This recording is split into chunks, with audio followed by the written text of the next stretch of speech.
ಹೀಗೆ ಸಾಷ್ಟಾಂಗ ಪ್ರಣಾಮಗಳನ್ನು ಹಾಕ್ತಾ ವೇದಿಕೆಯ ಮೇಲಿರುವಂತಹ ಎಲ್ಲ ಆದರಣೀಯ ಹಿರಿಯರೇ, ಗಣ್ಯಮಾನ್ಯರೇ, ಆತ್ಮೀಯ ಬಂಧುಗಳೇ, ತಾಯಂದಿರೇ, ಪತ್ರಕರ್ತ ಬಂಧುಗಳೇ, ಆರಕ್ಷಕ ಬಂಧುಗಳೇ, ಒಂದು ವಿಶಿಷ್ಟವಾದಂತಹ ಕಾರ್ಯಕ್ರಮದಲ್ಲಿ ನಾವೆಲ್ಲ ಭಾಗವಹಿಸಿದ್ದೇವೆ ಮತ್ತು ಸಂದರ್ಭವೂ ಕೂಡ ಬಹಳ ಯೋಗ್ಯವಾಗಿದೆ. ಒಂದು ಪುಸ್ತಕ ಬಿಡುಗಡೆ, ಛತ್ರಪತಿ ಶಿವಾಜಿ ಮಹಾರಾಜರ ಹೆಸರು ಕೇಳಿದ ಕೂಡಲೇ ನಮಗೊಂಥರ ರೋಮಾಂಚನ ಆಗುತ್ತೆ, ಸ್ಫೂರ್ತಿ ಬರುತ್ತೆ, ಪ್ರೇರಣೆ ಸಿಗುತ್ತೆ. ಇನ್ನು ಅವರ ಮಗ ಛತ್ರಪತಿ ಸಂಭಾಜಿ ಮಹಾರಾಜರು ಅತ್ಯಂತ ಕಡಿಮೆ ವಯಸ್ಸಿನಲ್ಲಿ ಒಂದೇ ಒಂದು ಯುದ್ಧ ಸೋಲದೆ ಧರ್ಮಕ್ಕಾಗಿ ಜೀವವನ್ನೇ ಸಮರ್ಪಣೆ ಮಾಡಿದಂತಹ ಏಕೈಕ ವ್ಯಕ್ತಿ ಸಂಭಾಜಿ ಮಹಾರಾಜ. ಅವರ ಪುಸ್ತಕ ಇವತ್ತು ಬಿಡುಗಡೆ ಆಗಿದೆ. ಕಾಳೆಯವರು ಇದನ್ನ ಬರವಣಿಗೆ ಮಾಡಬೇಕಾದ್ರೆ ಅವರು ಅದನ್ನು ಬರೀತಾರೆ. ಸುಮಾರು 7-8 ವರ್ಷ ಇದಕ್ಕಾಗಿ ಪರಿಶ್ರಮ ಪಟ್ಟಿದ್ದೀನಿ ಅಂತ ಹೇಳಿ. ಎಲ್ಲೆಲ್ಲಿ ಸಂಭಾಜಿ ಮಹಾರಾಜರ ಗುರುತಿದೆಯೋ ಅಲ್ಲಿ ಅವರು ಹೋಗಿದ್ದಾರೆ. ಅಲ್ಲಿ ಹೋಗಿ ಅಧ್ಯಯನ ಮಾಡಿ ವ್ಯಕ್ತಿಗಳನ್ನ, ಸ್ಥಳಗಳನ್ನ ಪರಿಶೀಲನೆ ಮಾಡಿ ಈ ಪುಸ್ತಕವನ್ನ ಬರೆದಿದ್ದಾರೆ. ನಾನು ಈ ಪುಸ್ತಕವನ್ನ ಓದಿದೆ. ಅದ್ಭುತವಾಗಿದೆ, ಪ್ರೇರಣೆ ಕೊಡುವಂತಹ ಪುಸ್ತಕ. ನಾನು ಕರ್ನಾಟಕದಲ್ಲಿ ಛತ್ರಪತಿ ಸಂಭಾಜಿ ಮಹಾರಾಜರ ಕನ್ನಡದಲ್ಲಿ ಪುಸ್ತಕ ಇಲ್ಲ, ಬರೀಬೇಕು ಅಂತ ಹೇಳಿ ನನ್ನ ಮನಸ್ಸಲ್ಲಿ ಬಹಳ ಇತ್ತು. ಒಂದು ಮಹಾರಾಷ್ಟ್ರದ ಶೇವಡೆ ಅಂತ ಹೇಳಿ ಬಹಳ ಒಂದು ಸಣ್ಣ ಪುಸ್ತಕ ಇದೆ, ಬಹಳ ಅದ್ಭುತವಾಗಿದೆ. ಸೊ ಅದನ್ನೇ ಟ್ರಾನ್ಸ್ಲೇಟ್ ಆದ್ರೂ ಮಾಡಬೇಕು ಅನ್ನುವಂಥ ಪ್ರಯತ್ನದಲ್ಲಿ ನಾನು ಮಾಡಿದೆ.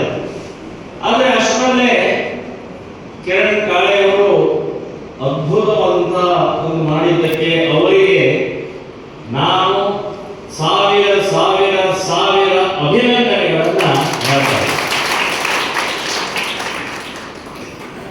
ಇವತ್ತಿನ ದಿನದಲ್ಲಿ, ಇವತ್ತಿನ ದೇಶದ ಪರಿಸ್ಥಿತಿಯಲ್ಲಿ, ಇವತ್ತಿನ ಹಿಂದೂ ಧರ್ಮದ ಮಾನಸಿಕ ಸ್ಥಿತಿಯಲ್ಲಿ ಇವತ್ತು ಸಂಭಾಜಿ ಮಹಾರಾಜರ ಆದರ್ಶ, ಆ ಹೋರಾಟದ ಕೆಚ್ಚು, ಹಿಂದೂ ಧರ್ಮಕ್ಕಾಗಿ ಬದುಕಬೇಕು, ಸಾಯಬೇಕು ಅನ್ನುವಂಥ ತುಡಿತ ಇದೆಯಲ್ಲ, ಅದು ಸಂಭಾಜಿ ಮಹಾರಾಜರಿಂದಲೇ ನಾವು ಕಲಿಯಬಹುದು.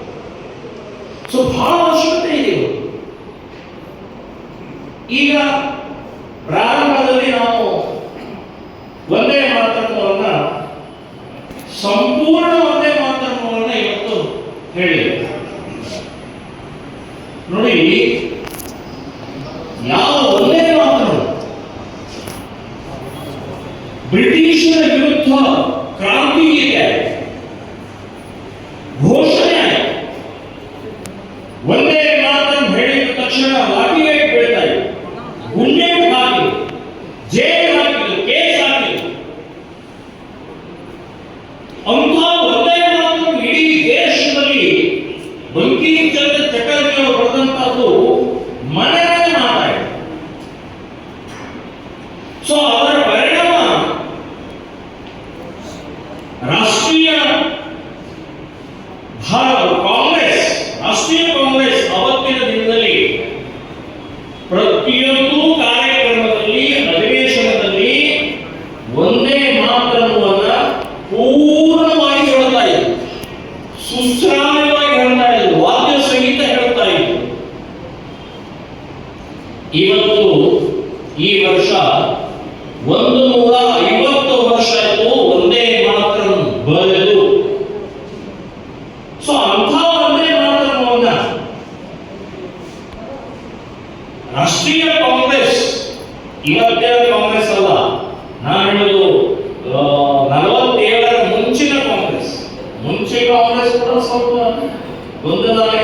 ವ್ಯತ್ಯಾಸ ಆಗಿದೆ. ಅದು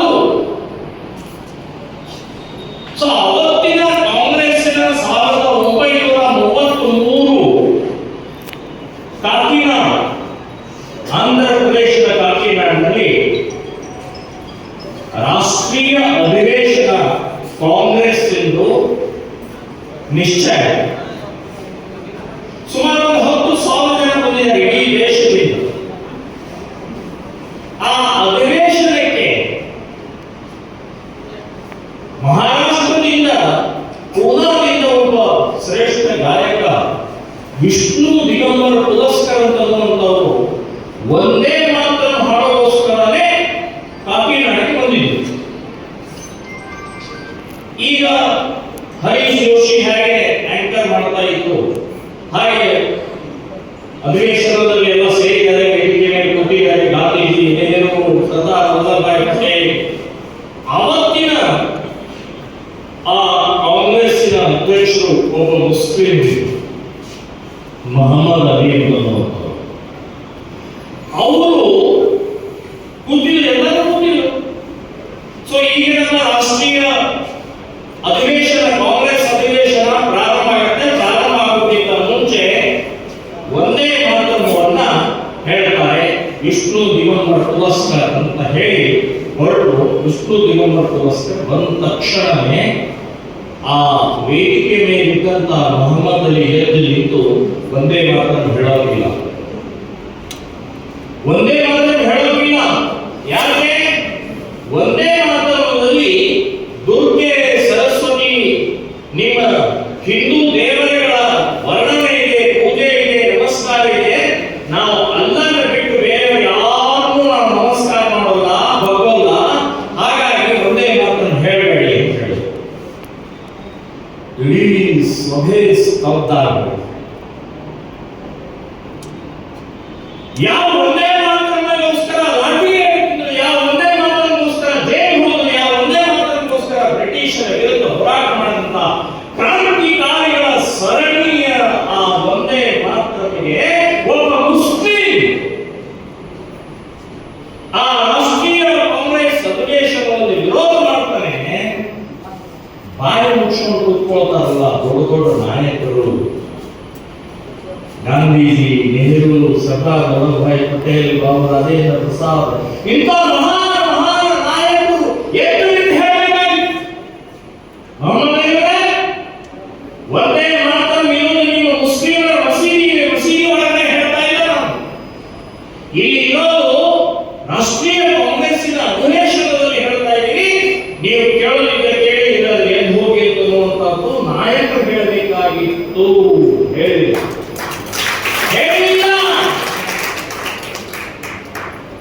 ವಿಷ್ಣು ದಿಗಂಬರ ಪುಲಸ್ಕರ್ ಮೈಕ್ ಮುಂದೆ ನಿಂತ್ಕೊಂಡು ಹೇಳಿದ್ರು,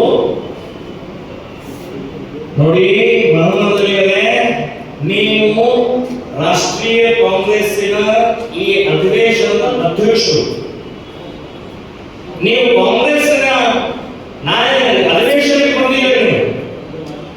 ನಾನು ಕಾಂಗ್ರೆಸ್ಸಿನ ಅಧಿವೇಶನಕ್ಕೆ ಬಂದಿಲ್ಲ, ಕಾಂಗ್ರೆಸ್ಸಿನ ಸದಸ್ಯ ಕೂಡ ಅಲ್ಲ. ನಾನು ನನಗೆ ಒಂದೇ ಮಾತನ್ನು ಹಾಡು ಹೇಳೋದಕ್ಕೋಸ್ಕರ ನನ್ನ ಕರೆದಿದ್ದಾರೆ. ಸೊ ನಾನು ಒಂದೇ ಮಾತನ್ನು ನಾನು ಹೇಳೇ ಹೇಳ್ತೀನಿ. ನೀವು ಕೂತ್ಕೊಳ್ಳಿ, ಇಲ್ಲ ಒಂದೇ ಮಾತನ್ನು ಅವತ್ತಿನ ದಿನ ಪೂರ್ಣ ಆದಿತ್ತು 1933 ನಂತರ ತುಂಡಾಗಬೇಕು. ಕಾಂಗ್ರೆಸ್ನವರು ಮುಸ್ಲಿಮರಿಗೆ ತೊಂದರೆ ಆಗುತ್ತೆ, ಮುಸ್ಲಿಮರಿಗೆ ಆ ದೇವರುಗಳ ಬಗ್ಗೆ ಒಂದು ತೊಂದರೆ ಇದೆ, ಅದಕ್ಕೆ ಲಾಠಿ ಏಟು ತಿಂದಂತ, ಜೈಲಿಗೆ ಹೋದಂತ, ಕ್ರಾಂತಿ ಹೀಗೆ ಆದಂತ ಆ ಒಂದೇ ಮಾತ್ರವನ್ನ ಎಂಥ ದ್ರೋಹ ಮಾಡಿದ್ರಿ ಕಾಂಗ್ರೆಸ್ನವರು. ತುಷ್ಟೀಕರಣ ಅನ್ನುವಂಥದ್ದು ಸಿದ್ದರಾಮಯ್ಯನವರು ಒಬ್ಬರೇ ಅಲ್ಲ, ಸಿದ್ದರಾಮಯ್ಯನವರ ಅಪ್ಪ ಅಲ್ಲಿಂದ ಬಂದಿದೆ. ಅವತ್ತಿನಿಂದ ಪ್ರಾರಂಭ ಆಗಿದೆ. ಈ ಕಾಂಗ್ರೆಸ್ ಬಡ್ಡಿ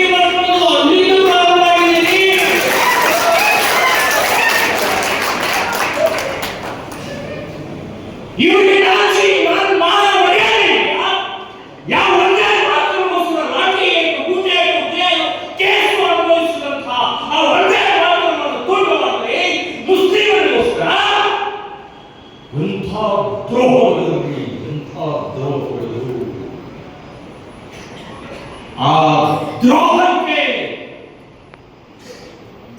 ಆ ದೇಶದ್ರೋಹಿಗೆ ಉತ್ತರ ಕೊಟ್ಟಂತ ಗಂಡಗಳಿಗೆ ಯಾವುದು ಇದ್ರೆ ನರೇಂದ್ರ ಮೋದಿ.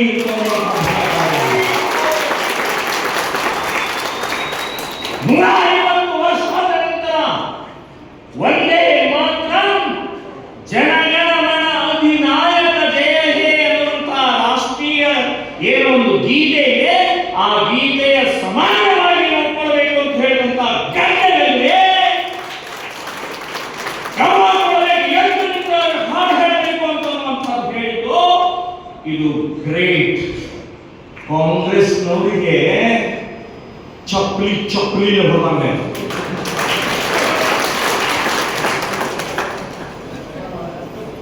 ಮುಸ್ಲಿಮರಿಗೋಸ್ಕರ ಎಂಥ ದ್ರೋಹ ಮಾಡಿದ್ರು. ಬರೀ ಒಂದೇ ಮಾತ್ರ ತುಂಡ ಮಾಡಲಿಲ್ಲ, ಬಹಳಷ್ಟು ತುಂಡ ಮಾಡಿದ್ರು, ಬಹಳಷ್ಟು ಮೋಸ ಮಾಡಿದ್ರು.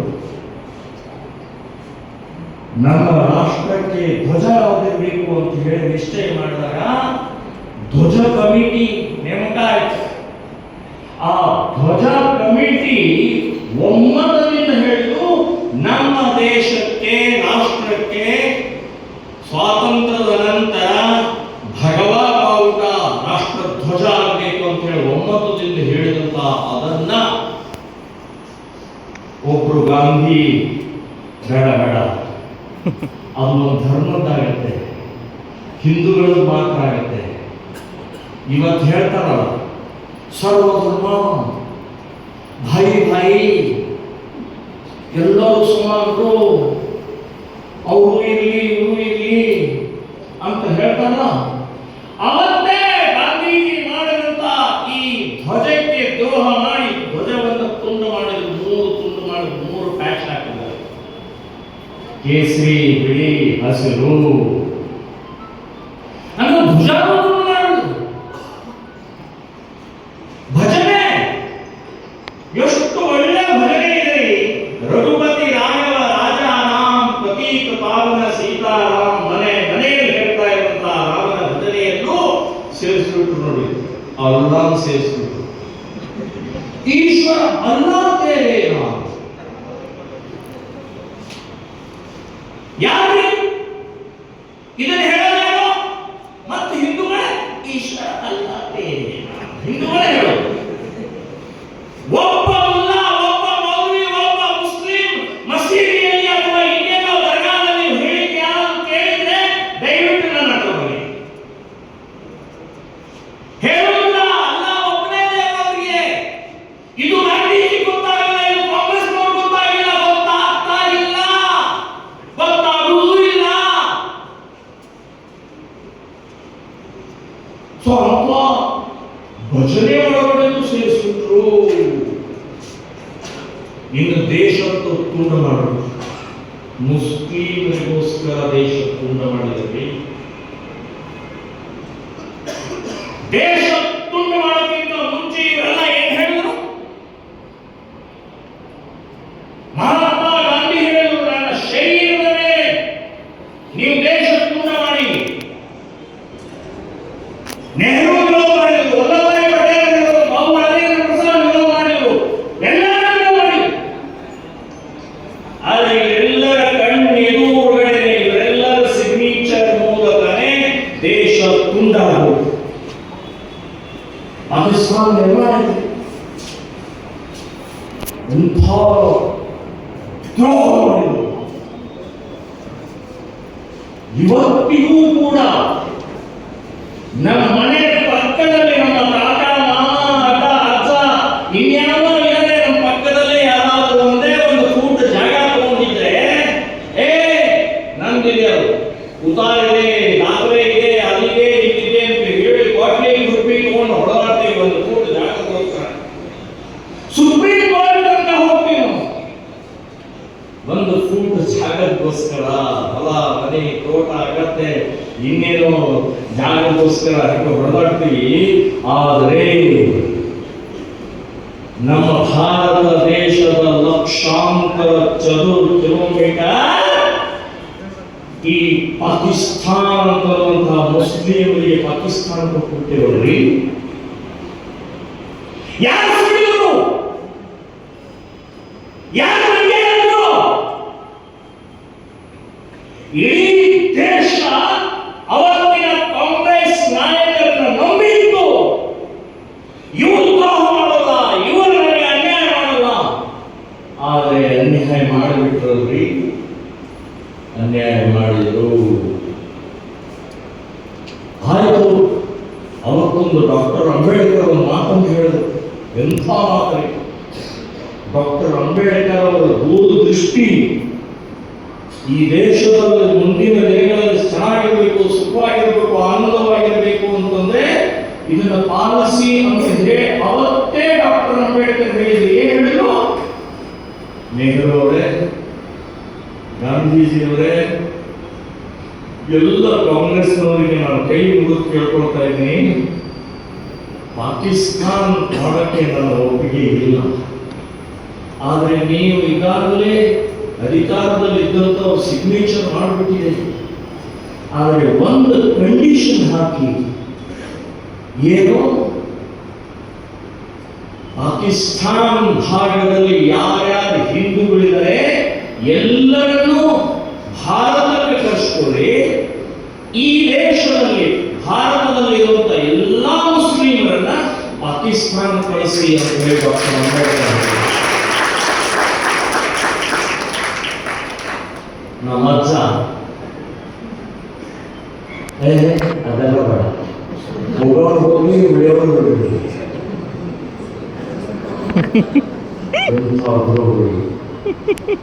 ಅವರು ಡಾಕ್ಟರ್ ಅಂಬೇಡ್ಕರ್ ಎಂಥ ದೂರದೃಷ್ಟಿ. ಇವತ್ತು ಅನಾಹುತ ಆಗುತ್ತೆ, ತೊಂದರೆ ಆಗುತ್ತೆ. ಮುಸ್ಲಿಮರು ಹಿಂದೂಗಳು ಬದುಕಾಗುವುದಿಲ್ಲ, ಒಂದಿನ ಸಾಧ್ಯನೇ ಇಲ್ಲ.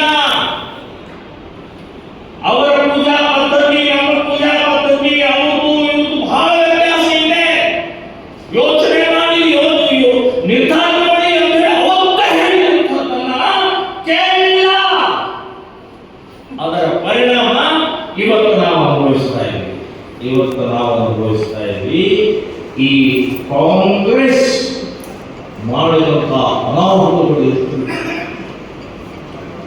ಒಂದೇ ಮಾತನ್ನು ತುಂಡು ಮಾಡಿದರು. ನಮ್ಮ ಭಗವಾನ್ ಧ್ವಜವನ್ನು, ರಾಷ್ಟ್ರೀಯ ಧ್ವಜವನ್ನು ತುಂಡು ಮಾಡಿದರು. ನಮ್ಮ ರಾಷ್ಟ್ರೀಯ ಭಜನೆಯಲ್ಲಿ ಇವರು ಅಲ್ಲಾಹ್ ಸೇರಿಸಿದರು. ದೇಶವನ್ನು ತುಂಡು ಮಾಡಿದರು. ಇಂಥ ಭಯಾನಕವಾದಂಥ ಪುಷ್ಟೀಕರಣ ಈಗಿಂದಲ್ಲ, ಹಳೇ ರೋಗ ಕಾಂಗ್ರೆಸ್ ಇಂದು. ಈಗಂತೂ ವಿಪರೀತ ಆಗಿದೆ.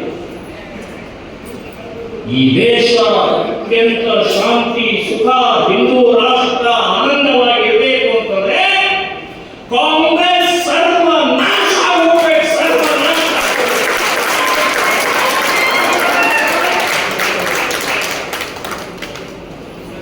ಸಮುದ್ರದ ಒಳಗಡೆ ಇವರನ್ನ ಮುಳುಗಿಸಿದ್ರು, ಇವರ ಪಾಪ ಹೋಗುವುದಿಲ್ಲ. ಅಷ್ಟು ಪಾಪಿಷ್ಟಿಗಳು, ದೇಶದ್ರೋಹಿಗಳಿದ್ದಾರೆ.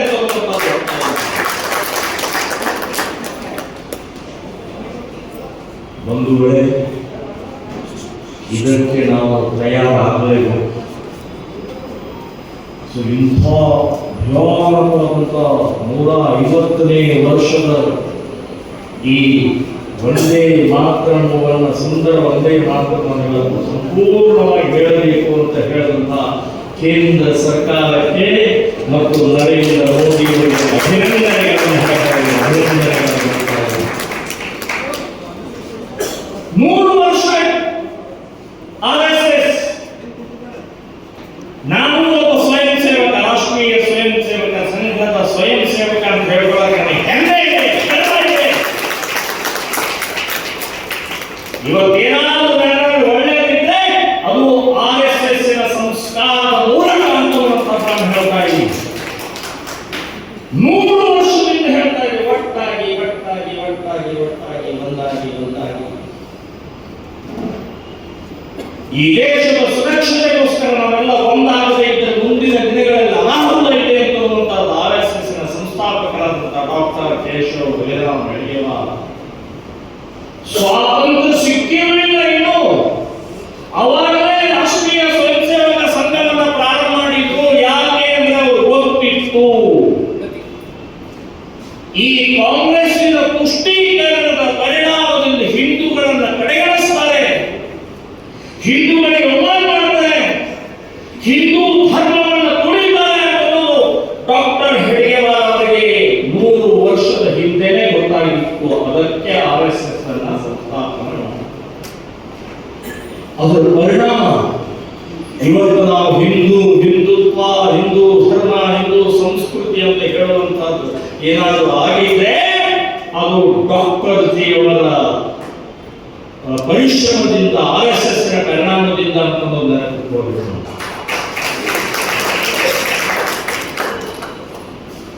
RSS 3 ವರ್ಷ ಒಂದು ಸಂಸ್ಥೆ, ರಾಜಕೀಯ ಇಲ್ಲ, ಕೀರ್ತಿ ಇಲ್ಲ, ಅಡ್ವರ್ಟೈಸ್ ಇಲ್ಲ,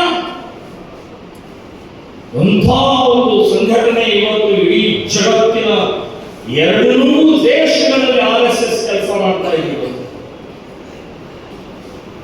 ಅದಕ್ಕೂ 3 ವರ್ಷದ ನಂತರವೂ ಇವತ್ತಿಗೂ ಕೂಡ RSS ಅನ್ನ ಬೈಯೋರು, ಟೀಕೆ ಮಾಡೋರು, ಅಪಮಾನ ಮಾಡೋರು, ಅಪಪ್ರಚಾರ ಮಾಡೋರು ಇವತ್ತೂ ಇದ್ದಾರೆ. ಕೋಮುವಾದಿ RSS, ಭಯೋತ್ಪಾದನೆ ಸಂಘಟನೆ RSS, ಜಾತಿವಾದಿ ಸಂಘಟನೆ RSS, ದೇಶದ್ರೋಹಿ ಸಂಘಟನೆ ಅನ್ನುವ ಮಟ್ಟಕ್ಕೆ ಇವತ್ತಿನ ತನಕ ಹೇಳುವಂತವರು ಇದ್ದಾರೆ. RSS ಅಂದ್ರೆ ಒಂದು ಆನೆ ಇದ್ದಂಗೆ. ಆನೆ ಹೋಗ್ತಾ ಇರಬೇಕಾದ್ರೆ ನಾಯಿಗಳು ಹೋಗ್ತಾ ಎಲ್ಲಿವರೆಗೆ ಹೋಗ್ತಾವಂದ್ರೆ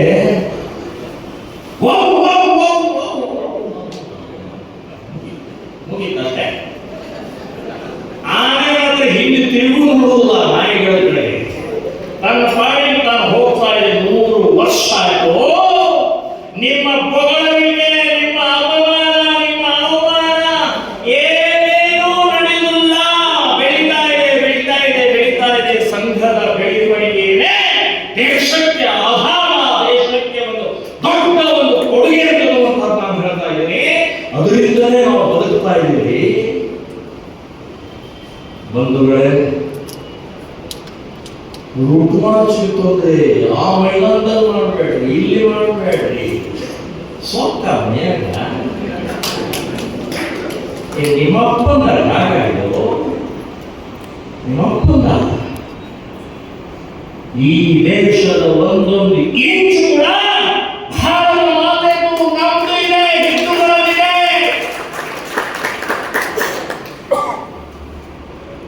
RSS 100 ವರ್ಷದ ಈ ಕಾರ್ಯಕ್ರಮಗಳು ನಡೀತಾ ಇದೆ. ಹಿಂದೂ ಸಮಾಜೋತ್ಸವ ನಡೀತಾ ಇದೆ.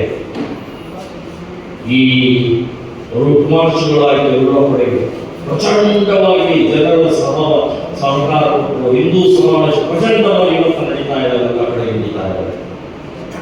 ಆಮೇಲೆ ಹೋಗ್ತಾನೆ ಇದೆ. ಎಲ್ಲಿವರೆಗೆ? ಹಿಂದೂ ರಾಷ್ಟ್ರ ಆಗುವವರೆಗೆ ಆನೆ ಹೋಗುತ್ತೆ. ಹೊಗಳ್ತಾ ಇರ್ತಾರೆ.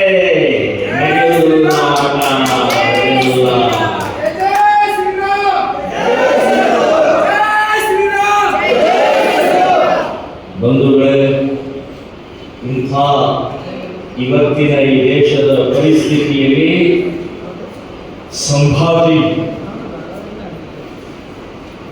ಎಳೆ ಹುಡುಗ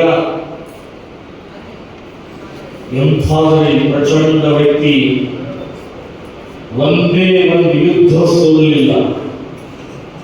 ನೀವು ಓದಿದ್ರೆ ಪುಸ್ತಕ ಆ ವ್ಯಕ್ತಿಯ ವಿಶ್ಲೇಷಣೆ ಮಾಡ್ಕೋಬೇಕು. ಪ್ರಚಂಡವಾದಂಥ ವ್ಯಕ್ತಿ, ಪ್ರಚಂಡವಾದಂಥ ಸೂರ್ಯ, ಒಂದು ಹೆಜ್ಜೆ ಅಪ್ಪನಿಗಿಂತಲೂ ಜಾಸ್ತಿ ಹೋರಾಟ ಮಾಡಿದಂಥ ಗಂಗೆಯಲ್ಲಿ ಛತ್ರಪತಿ ಸಂಭಾಜಿ ಮಹಾರಾಜ.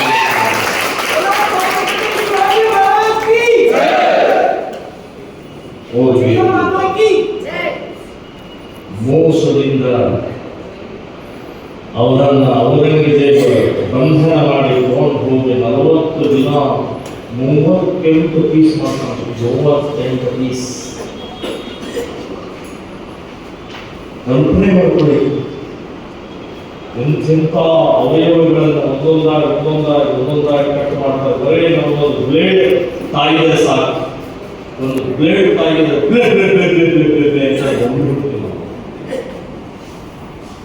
ಆದರೆ 38 ಪೀಸ್ ಮಾಡಿದ 40 ದಿನ ಜೀವಂತವಾಗಿದ್ದು ಮತಾಂತರ ಇಸ್ಲಾಂ ಆಗಿ ಅಂತ ಹೇಳಿದಂತ ಆ ಔರಂಗಜೇಬನಿಗೆ ರಕ್ತದಿಂದಲೇ, ಜೀವದಿಂದಲೇ, ಆ ಶ್ರದ್ಧೆಯಿಂದಲೇ ಅಪ್ಪನ ಮಗನೇ ನಾನು, ಅಪ್ಪನ ಮಗನೇ ಶಿವಾಜಿ ಮಗನೇ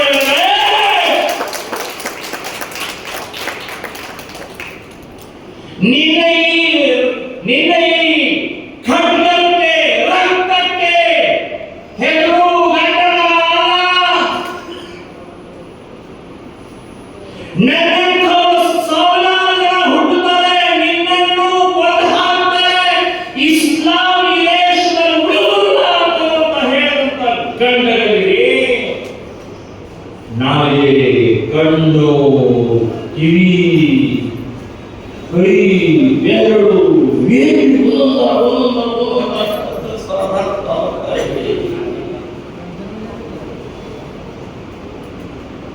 ಧರ್ಮಕ್ಕಾಗಿ, ಹಿಂದುತ್ವಕ್ಕಾಗಿ ಛತ್ರಪತಿ ಶಿವಾಜಿಯ ಅಪ್ಪನ ಕೀರ್ತಿಗಾಗಿ, ಅಪ್ಪನ ಆ ರಕ್ತದ ಕಣಗಳಿರುವಂತಹ ದೇಶಭಕ್ತಿಗೋಸ್ಕರ ಅವರ ತ್ಯಾಗ ಇದೆಯಲ್ಲ ಪ್ರಚಂಡವಾದಂತಹ.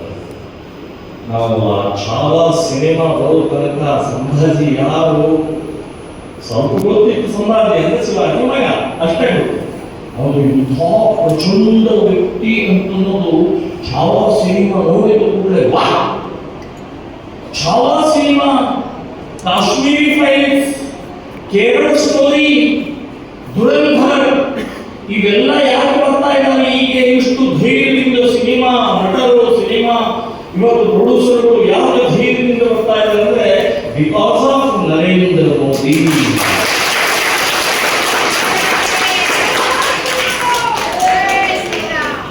ನಾನು ಇನ್ನೊಂದು ಹೇಳೋದು ಮರೆತು, 150ನೇ ವರ್ಷದ ರಾಷ್ಟ್ರಗೀತೆಯ ಜೊತೆಗೆ ಸಮಾನವಾಗಿ ಒಂದೇ ಮಾತನ್ನು ಹೇಳಬೇಕು ಅಂದ್ಕೊಳ್ಳಿ. ಈ ದೇಶದ ಮುಸ್ಲಿಮರು ವಿರೋಧ ಮಾಡ್ತಾ ಇದ್ದಾರೆ, ಮುಸ್ಲಿಂ ಸಂಘಟನೆಗಳು ವಿರೋಧ ಮಾಡ್ತಾ ಇದ್ದಾರೆ. ಮುಸ್ಲಿಂ ವೈಯಕ್ತಿಕ ಮಂಡಳಿಯವರು ಕೋರ್ಟಿಗೆ ಹೋಗ್ತೀವಿ ಅಂತ ಹೇಳ್ತಾ ಇದ್ದಾರೆ.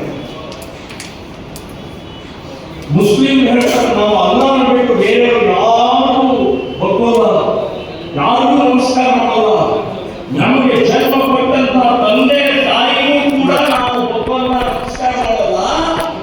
ಹಾಗಾಗಿ ನಾವು ಒಂದೇ ಭಾರತ ಮಾತೆಗೆ ನಮಸ್ಕಾರ ಮಾಡೋಣ, ನಾವು ಹೇಳೋಣ, ನಾವು ಹೇಳಿಕೊಳ್ಳಲ್ಲ ಅಂತ ಈ ದೇಶದ ಮುಸ್ಲಿಮರು ಹೇಳ್ತಾ ಇದ್ದಾರೆ. ಈ ದೇಶದ ಹುಟ್ಟಿದ, ಈ ದೇಶದ ಅನ್ನಿಸ್ತಾರೆ, ಈ ದೇಶದ ಫೆಸಿಲಿಟೀಸ್ ತಗೊಳ್ತಾ ಇದ್ದಾರೆ. ಆದರೆ ಒಂದೇ ಮಾತು, ಇನ್ನು ಉಳಿದಕ್ಕೆಲ್ಲರಿಗೂ ಬರ್ತೀರಿ. ನಿಮ್ಮ ಪುರಾಣ ಹೇಳಿದೆ ದರ್ಗಾಕ್ಕೆ ಬಕ್ಕಂಗಿಲ್ಲ, ದರ್ಗಾ ಇಲ್ಲ. ರೆಹಮಾನ್ ಒಂದೇ ಮಾತನ್ನು ಹೇಳಿದ್ರು, ಇದು ಅಬ್ದುಲ್ ಕಲಾಂ ಒಂದೇ ಮಾತನ್ನು ಒತ್ತಿ ಒತ್ತಿ ಹೇಳಿದ್ರು, ಇದು ಅಶ್ವತ್ಥುಲ್ಲಾ ಖಾನ್ ಒಂದೇ ಮಾತನ್ನು ಹೇಳಿ ಗಲ್ಲು ಶಿಕ್ಷೆ ಅನುಭವಿಸಿದ್ರು. ಆದರೆ ಕೆಲವೊಂದು ಈ ದೇಶದಲ್ಲಿ ದೇಶದ್ರೋಹಿಗಳ ವೈರಸ್ ಇದೆ, ವೈರಸ್ ಮುಸ್ಲಿಂ ವೈರಸ್ ಇದೆ. ಇದು ಮೋಸ್ಟ್ ಡೇಂಜರಸ್, ಮೋಸ್ಟ್ ಡೇಂಜರಸ್.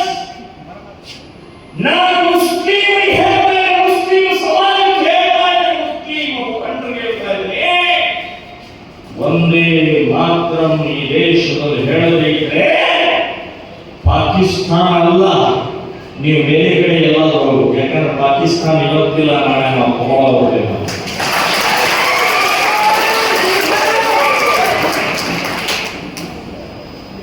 ಈ ದೇಶ ಎಲ್ಲರಿಗೂ ಅನ್ನ ಬೇಕು, ಹುಟ್ಟಿಲಿಕ್ಕೆ ನೀವ್ಯಾರು ಬಾಬರ್ ಮಕ್ಕಳಲ್ಲ, ಔರಂಗಜೇಬ್ ಮಕ್ಕಳಲ್ಲ, ನೀವ್ಯಾರು ಹುಮಾಯೂನ್ ಮಕ್ಕಳಲ್ಲ, ನೀವ್ಯಾರು ಕೂಡ ಔರಂಗಜೇಬ್ ಮಕ್ಕಳಲ್ಲ.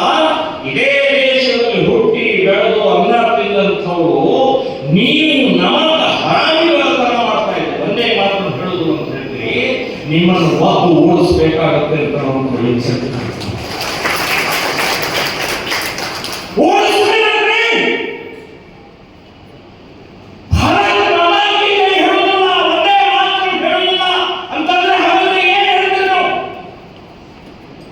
ಅವರಿಗೆ ಧರ್ಮ ಮುಖ್ಯ, ದೇಶ ಅಲ್ಲ. ಇಂಥ ಪರಿಸ್ಥಿತಿ ನಿರ್ಮಾಣ ಆಗಿದೆ. ಅಂಥದ್ರಲ್ಲಿ ಛಾವಾ ಇವತ್ತು ಪುಸ್ತಕ ಬಿಡುಗಡೆ. ಒಂದೇ ಮಾತನ್ನು ಹೇಳದೇ ಇರುವಂತಹ ಸಂದರ್ಭದಲ್ಲಿ ಧರ್ಮಕ್ಕಾಗಿ, ದೇಶಕ್ಕಾಗಿ, ಹಿಂದುತ್ವಕ್ಕಾಗಿ ತನ್ನ ಜೀವ ಕೊಟ್ಟಂತ ಛಾವಾ ಆ ಸಂಭಾವಿ ನೆನಪಿಟ್ಟುಕೊಂಡು ನಾವು ಬದುಕಬೇಕಾಗಿದೆ. ನಾವು ಬದುಕಬೇಕಾಗಿದೆ ಈ ದೇಶಕ್ಕೆ, ಧರ್ಮಕ್ಕೆ. ಇವತ್ತು ಯಾವ ಈ ದೇಶ ದ್ರೋಹಿಗಳು ಒಂದೇ ಮಾತನ್ನು ಹೇಳುವುದಿಲ್ಲ ಅನ್ನುವಂಥವರನ್ನ ಇವತ್ತು ನಾವು ಅವರನ್ನ ಎಚ್ಚರಿಕೆ ಕೊಡುವಂತ ಕಾಲ ಬಂದಿದೆ ಅಂತ ನೆನಪಿಟ್ಕೊಳ್ಳಿ. ಸೊ ಈ ರೀತಿಯ 150ನೇ ವರ್ಷ, 100 ವರ್ಷ ಮತ್ತು ಇವತ್ತಿನ ಈ ದೇಶದ ಸ್ಥಿತಿಯಲ್ಲಿ ನಮ್ಮ ಪಾತ್ರ ಬಹಳ ದೊಡ್ಡದಿದೆ ಅಂತ ನಾವು ನೆನಪಿಟ್ಕೊಳ್ಳಿ. ನಾವೆಲ್ಲರೂ ಕೂಡ ಇವತ್ತು ನನಗೆ ಮಾತಾಡೋಕ್ಕಿಂತ ಮುಂಚೆ ಒಬ್ಬರು ಮಾತಾಡಿದ್ರೆ ಯಾವ್ದಾದ್ರು ಹೆಸರೇನು ಹೇಳಿದ್ರು, ಬಹಳ ಚೆನ್ನಾಗಿ ಮಾತಾಡಿದ ಯುವಕ, ಫಸ್ಟ್ ಕ್ಲಾಸ್ ಮಾತಾಡೋದು. ಅವನಿಗೆ ಅಭಿನಂದನೆ ಹೇಳ್ತೇನೆ ನಾನು.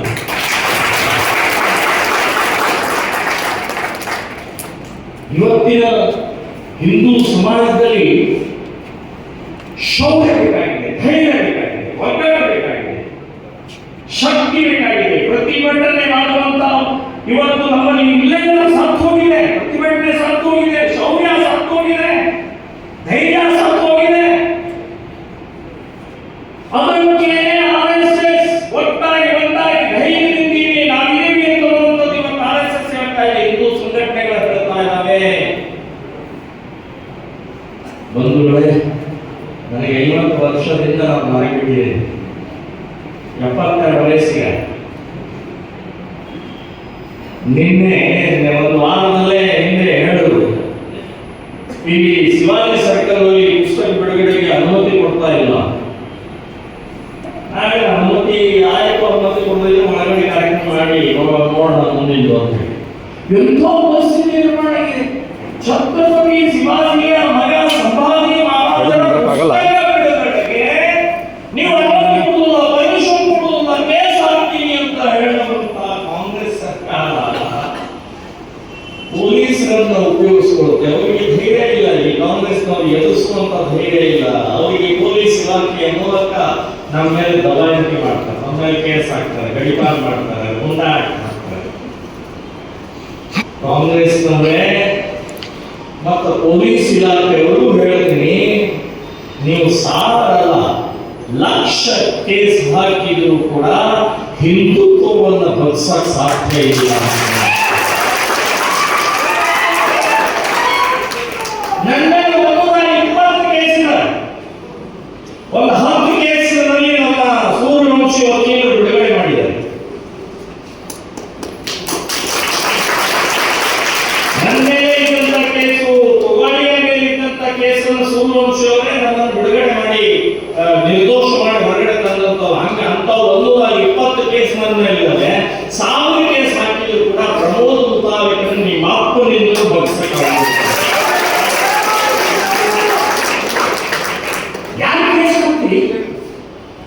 ನಿಮ್ಮ ಮನೆಯಲ್ಲಿರುವಂತ ಹೆಣ್ಮಕ್ಕಳನ್ನು ಹಾರಿಸ್ಕೊಂಡು ಹೋಗ್ತಾ ಇದ್ದಾರೆ ಕಾಂಗ್ರೆಸ್ನವರಿಗೆ. ನಿಮ್ಮ ಮರ್ಯಾದೆ ಇದೆ.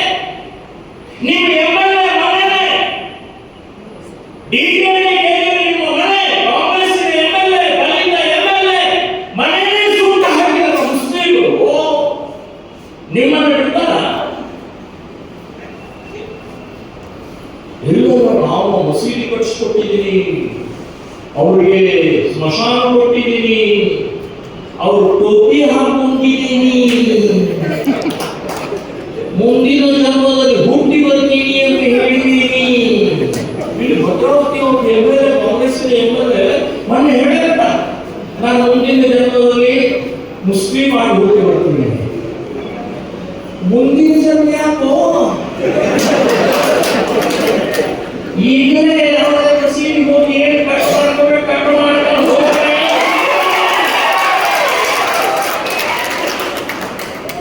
ಇಂಥ ಕಾಂಗ್ರೆಸ್ನವರು ಮತಕ್ಕೋಸ್ಕರ, ಭ್ರಷ್ಟಾಚಾರಕ್ಕೋಸ್ಕರ, ಅಧಿಕಾರಕ್ಕೋಸ್ಕರ ಏನ್ ಬೇಕಾದ್ರೂ ಮಾಡ್ತಾ ಇದ್ದಾರೆ ಕಾಂಗ್ರೆಸ್ನವರು. ಇಂಥ ವಿಚಿತ್ರವಾದಂತಹ ಸ್ಥಿತಿಯಲ್ಲಿ ನಾವು ಇದ್ದೀವಿ ಅಂತ ನೆನಪಿಟ್ಕೊಳ್ಳಿ. ಸೊ ಈ ಸಂದರ್ಭದಲ್ಲಿ ನಾವು ನಮ್ಮ ಇವತ್ತಿನ ಛಾವ, ಇವತ್ತಿನ ಸಂಭಾಜಿಯ ಪುಸ್ತಕದ ಬಿಡುಗಡೆಯ ಸಮಾರಂಭದಲ್ಲಿ ಭಾಗವಹಿಸಿದಂಥವು ನಾವೇ ಮಾಡಬೇಕು.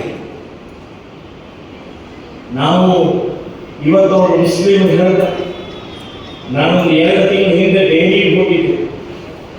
ಒಂದು ಪುಸ್ತಕ ಬಿಡುಗಡೆ ಆಯಿತು. ಆ ಪುಸ್ತಕದಲ್ಲಿ 57 ಮುಸ್ಲಿಂ ರಾಷ್ಟ್ರಗಳಿದ್ದಾರೆ. ಅದರಲ್ಲಿ 40 ಮುಸ್ಲಿಂ ರಾಷ್ಟ್ರಗಳು ಜನಸಂಖ್ಯೆಯ ಮೂಲಕನೇ ಇಸ್ಲಾಂ ಮಾಡಿದ್ದಾರೆ ಅನ್ನೋದನ್ನ ದಾಖಲೆ ಸಹಿತ ಪುಸ್ತಕವನ್ನು ಮುದ್ರಣ ಮಾಡಿಕೊಟ್ಟಿದ್ದಾರೆ. ಕೊನೆಗೆ ಬರೀತಾರೆ, ಈ ಪುಸ್ತಕ ಓದುವಂತಹ ಓದುವನೇ, ಈ ಪುಸ್ತಕ ಓದುವಂತಹ ಹಿಂದೂನೇ, ಭಾರತೀಯನೇ, ನೀನು ಇದೇ ರೀತಿ ಮುಂದುವರೆದರೆ ನೀನು, ನಿನ್ನ ಮಗ, ನಿನ್ನ ಮೊಮ್ಮಗ ಹಿಂದೂ ಆಗಿರೋಕ್ಕೆ ಸಾಧ್ಯ ಇಲ್ಲ ಅಂತ ಹೇಳೋ ಪುಸ್ತಕ ಏಕ ಮಾಡಿದ್ದಾರೆ. ಚಪ್ಪಾಳೆ ಹೊಡಿಬಾರಿ, ನಿಮ್ಮ ಮೊಮ್ಮಗನು ಇದ್ದಾನೆ, ಟೋಪಿ ಹಾಕ್ಕೊಳ್ತಾನೆ, ಬಾಡಿಗೆ ಕಟ್ಟ ಬಿಡ್ತಾನೆ,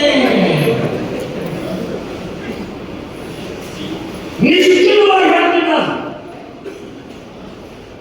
ಜನಸಂಖ್ಯೆಯ ಮೂಲಕ ಇವತ್ತು ಹೊರಟದ ರೀತಿ ನೋಡಿದರೆ ಇನ್ನು 15-20 ವರ್ಷ ಅಷ್ಟೇ.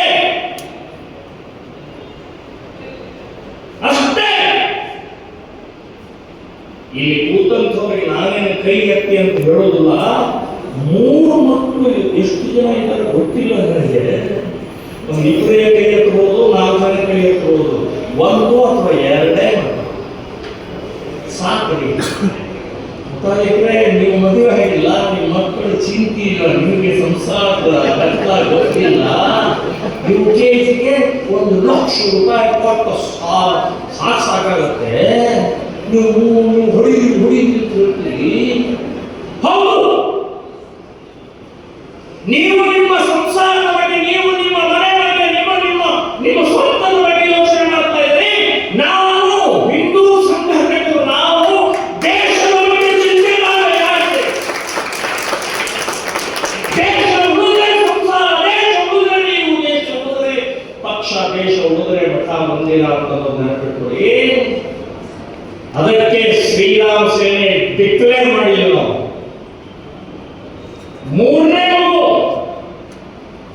ಅದು ಗಂಡ ಹೆಣ್ಣು, ಹುಟ್ಟಿದ ತಕ್ಷಣ ಶ್ರೀರಾಮ ಸೇನೆ ಸಂಘಟನೆಯ ಪ್ರಮುಖರಿಗೆ ಹೇಳಿದರೆ ಸಾಕು, ಅವರು ನಿಮ್ಮ ಮನೆಗೆ ಬಂದು ಒಂದು ಸರ್ಟಿಫಿಕೇಟ್ ಕೊಡ್ತಾರೆ. ಈ ಮಗು ಎಲ್ಲಿವರೆಗೆ ಹೋಗುತ್ತೆ ಅಲ್ಲಿವರೆಗೆ ಉಚಿತವಾದಂತಹ ಶಿಕ್ಷಣ ಕೊಡೋ ಜವಾಬ್ದಾರಿ ನಮ್ಮದು.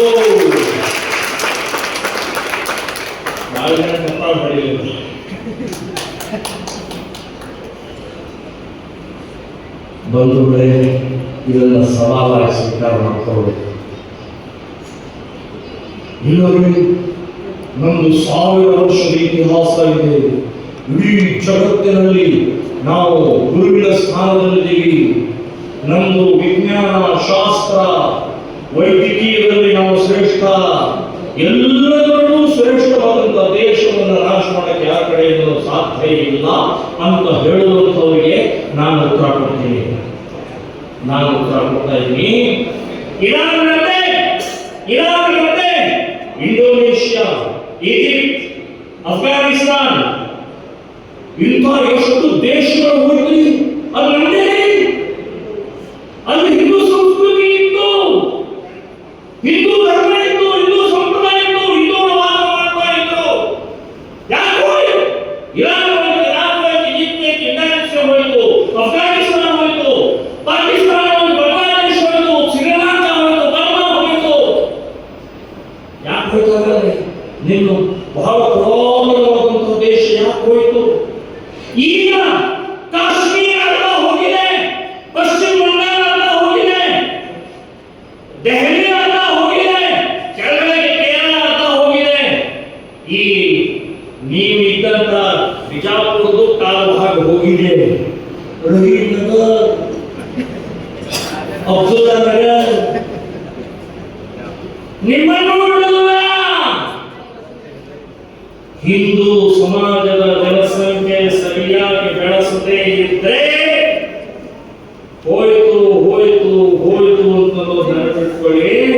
ಇವತ್ತು ಪಾಕಿಸ್ತಾನದಲ್ಲಿ ಹಿಂದೂಗಳ ಸ್ಥಿತಿ ಏನಾಗಿದೆ, ಬಾಂಗ್ಲಾದೇಶದಲ್ಲಿರುವಂತಹ ಹಿಂದೂಗಳ ಸ್ಥಿತಿ ಏನಾಗಿದೆ, ಇವತ್ತು ಬಾಂಗ್ಲಾದೇಶದಲ್ಲಿ ಇರುವಂತಹ 1.5 ಕೋಟಿ ಹಿಂದೂಗಳು ನಾಯಿ ನರಿಗಳ ತರ ಬದುಕ್ತಾ ಇದ್ದಾರೆ. ಹೊರಗಡೆ ಹೋದ್ರೆ ವಾಪಸ್ ಬರ್ತೀವೋ ಇಲ್ಲೋ, ಹೆಣ್ಣು ಮಕ್ಕಳಂತೂ ಓಡಾಡೋ ಸ್ಥಿತಿಯಲ್ಲಿಲ್ಲ. ದೇವಸ್ಥಾನಕ್ಕೆ ಹೋಗಕ್ಕೆ ಗಂಟೆ ಬರ್ಸಕ್ಕಾಗ್ತಾ ಇಲ್ಲ, ಪೂಜೆ ಮಾಡಕ್ಕಾಗ್ತಾ ಇಲ್ಲ. ಪಕ್ಕದಲ್ಲೇ 1 ಕೋಟಿ 100 ಕೋಟಿ 25 ಕೋಟಿ ಜನ ಇದ್ದಾರೆ. 125 ಕೋಟಿ ಭಾರತ ಬಂದಿದ್ದೀವಿ, ಏನು ಮಾಡಕ್ಕಾಗ್ತಾ ಇಲ್ಲ. ಆ 1.5 ಕೋಟಿ ಜನರನ್ನ ಆಕ್ರೋಶ, ರಕ್ತ, ಜೀವಂತ ಸುಡುವಿಕೆ ನೋಡ್ತಾ ಇದೆ, ಕೇಳ್ತಾ ಇದೆ, ಸಿಟ್ಟು ಬರ್ತಾ ಇದೆ, ನೋಡ್ತಾ ಇದೆ. ಏನು ಮಾಡಕ್ಕಾಗ್ತಾ ಇಲ್ಲ, ಏನು ಮಾಡಕ್ಕಾಗ್ತಾ ಇಲ್ಲ. ಕೇಂದ್ರ ಸರ್ಕಾರ, ನಾನು ಕೇಂದ್ರ ಸರ್ಕಾರಕ್ಕೆ ಕೇಳ್ತಾ ಇದ್ದೀನಿ, ಯಾಕೆ ಬಾಯಿ ಮುಚ್ಚಿಕೊಂಡಿದೆ? ಯಾಕೆ ನೀವು ಬಾಂಗ್ಲಾದೇಶದ ಆಕ್ರೋಶ ಕಾಣಿಸ್ತಾ ಇಲ್ವಾ? ಜೀವಂತ ಸುಡ್ತಾ ಇರೋದು ಕಾಣಿಸ್ತಾ ಇಲ್ವಾ? ಇವತ್ತು ಬಾಂಗ್ಲಾದೇಶದಲ್ಲಿರುವಂತಹ ಹಿಂದೂಗಳ ಆಕ್ರೋಶ ಕೇಳಿಸ್ತಾ ಇಲ್ಲ. ಕೇಂದ್ರ ಸರ್ಕಾರದವರು ಬಾಯಿ ಬಿಡಬೇಕು, ನರೇಂದ್ರ ಮೋದಿ ಅವರು ಹುಡುಗಬೇಕು, ಅಮಿತ್ ಶಾ ಅವರೇ, ವಿದೇಶ ಮಂತ್ರಿಯವರೇ ಬಾಂಗ್ಲಾದೇಶಕ್ಕೆ ಹೇಳಬೇಕು, ನಾವೇ ಹುಟ್ಟಿಸಿದಂತ ಬಾಂಗ್ಲಾದೇಶ ಇವತ್ತು ನಮ್ಮ ಮೇಲೆ ತಿರುಗ್ತಾ ಇದೆ ಅಂತಂದ್ರೆ ಅದರ ವಿರುದ್ಧ ಮಾತೇ ಹೇಳಬೇಕು. ಹುಷಾರ್. ಅಷ್ಟೇ ಅಲ್ಲ, ನಮ್ಮ ದೇಶದಲ್ಲಿ 5 ಕೋಟಿ ಬಾಂಗ್ಲಾ ಮುಸ್ಲಿಮರು ವಾಸ ಮಾಡ್ತಾ ಇದ್ದಾರೆ. ಬಾಂಗ್ಲಾ ಮುಸ್ಲಿಂ ವಾಸ ಮಾಡ್ತಾ ಇದ್ದಾರೆ, ಅವರನ್ನು ಬಾಗುಪಡಿಸಬೇಕಾಗಿದೆ. ಈ ರೀತಿ ಅನೇಕ ಸಮಸ್ಯೆಗಳಿದ್ದಾವೆ.